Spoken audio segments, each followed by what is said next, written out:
because it's been quite a long time since I have read you a story online like this. And this is a story that I really wanted to read to my class in school, but we didn't really get a chance this week. This is one of my naughty little sister stories, and it is a special one for Christmas, and it is called The Naughtiest Story of All. I wonder what she might have done that would have been the naughtiest thing of all. Shall we find out? This is such a very terrible story about my naughty little sister that I hardly know how to tell it to you. It's all about one Christmas time when I was a little girl and my naughty little sister was a very little girl.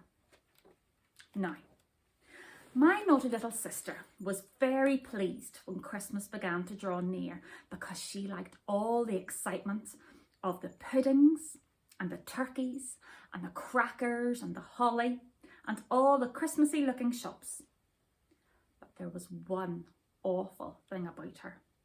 She didn't like to think about Santa at all.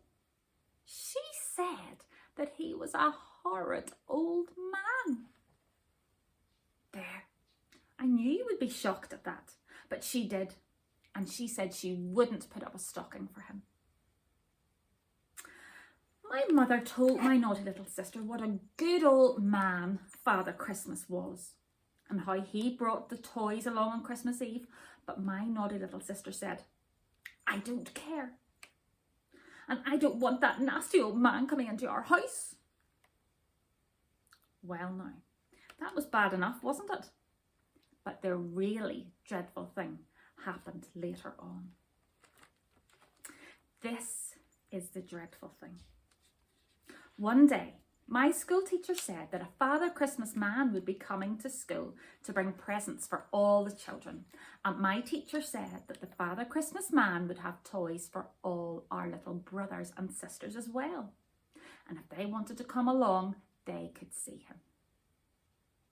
She said that there would be a real Christmas tree with candles on it and sweets and cups of tea and biscuits for our mothers.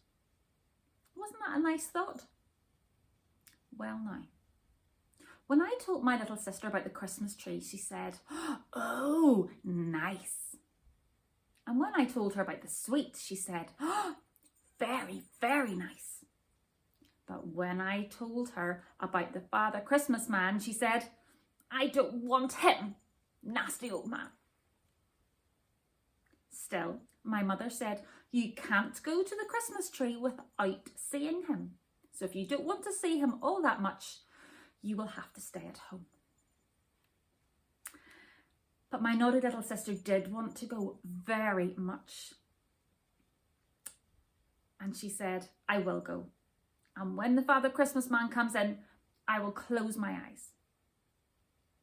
So we all went to the Christmas tree together, my mother and I and my naughty little sister.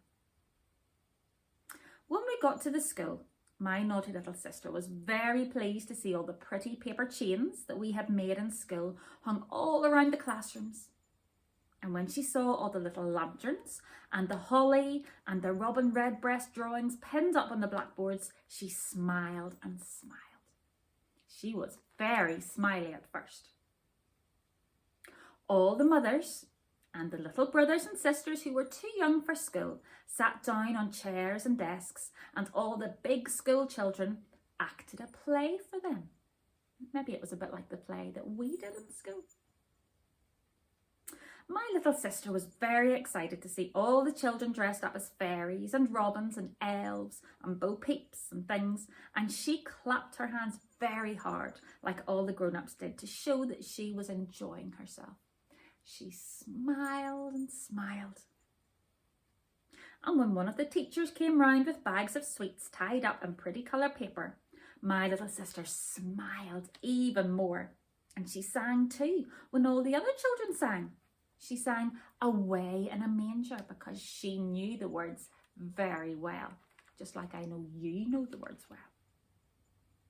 When she didn't know the words of some of the singing, she just said, la la la la. After all the singing, the teachers put out the lights and took away a big screen from the corner of the room. And there was the Christmas tree, all lit up with candles and shining with silvery stuff and little shiny coloured balls. There were lots of toys on the tree, and all the children cheered and clapped.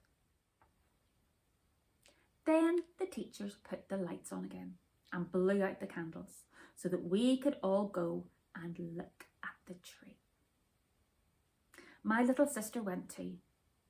She looked at the tree and she looked at the toys, and she saw a specially nice doll with a blue dress on, and she said, "For me."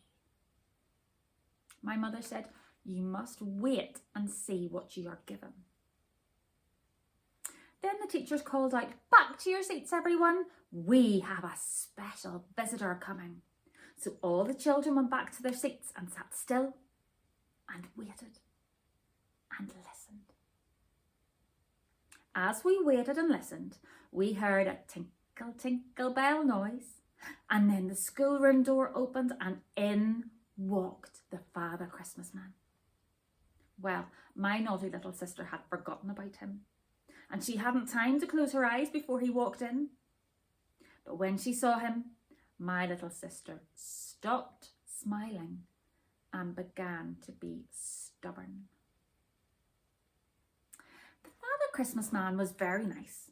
He said he hoped we were having a good time, and we all said yes, except my naughty little sister. She didn't say anything. Then he said, "Now, one at a time, children, and I will give you each a toy." So, first of all, each school child went up for a toy, and my naughty little sister still didn't shut her eyes because she wanted to know who was going to have the specially nice doll in the blue dress. But none of the school children had it. Then Father Christmas began to call all the little brothers and sisters up for presents. And as he didn't know their names, he just said, "Come along, Sonny," if it was a boy, or "Come along, girlie," if it was a girl. The Father Christmas man let the little brothers and sisters choose their own toys off the tree. When my naughty little sister saw this, she was so worried about this specially nice doll that she had thought she would just go up and get it. She said, "I don't like that old beardy man, but I do like that nice doll." So my naughty little sister got up without being asked to, and she went right out to the front where the Father Christmas man was standing, and she said, "That doll, please." And she pointed to the doll she wanted. The Father Christmas man laughed, and all the teachers laughed, and all the other mothers and the school children and all the little brothers and sisters. But my mother did not laugh because she was so shocked to see my naughty little sister going out without being asked to. The Father Christmas man took the specially nice doll off the tree and he handed it to my naughty little sister, and he said, "Well now, I hear you don't like me very much, but won't you just shake hands?" And my naughty little sister said, "No." But she took the doll all the same. The Father Christmas man put out his nice old hand for her to shake and be friends. And do you know what that naughty girl did? What do you think? She bit his hand. She really, truly did. Can you think of anything more dreadful and terrible? She bit Father Christmas's good, kind hand, and then she turned and she ran and ran out of the school with all the children staring at her, and the doll was held very tightly in her arms. Wow. The Father Christmas man was very nice, and he said it wasn't a hard bite, just a frightened one. And he made the children sing songs together. When my naughty little sister was brought back by my mother, she said she was very sorry. And the Father Christmas man said, "That's all right, old lady."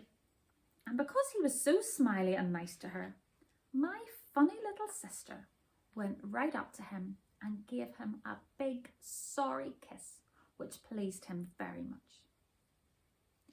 And she hung her stocking up after all. And that kind man remembered to fill it for her. My naughty little sister kept this specially nice doll until she was quite grown up. She called it Rosie Primrose. And although she was sometimes bad-tempered with it, she really loved it very much indeed. So that was the naughtiest story of all. I'm glad you would never do that. But boys and girls, I hope you have a wonderful, wonderful Christmas. Remember to be kind, say thank you for any gifts that you might get, and stay safe. And we will see you after Christmas.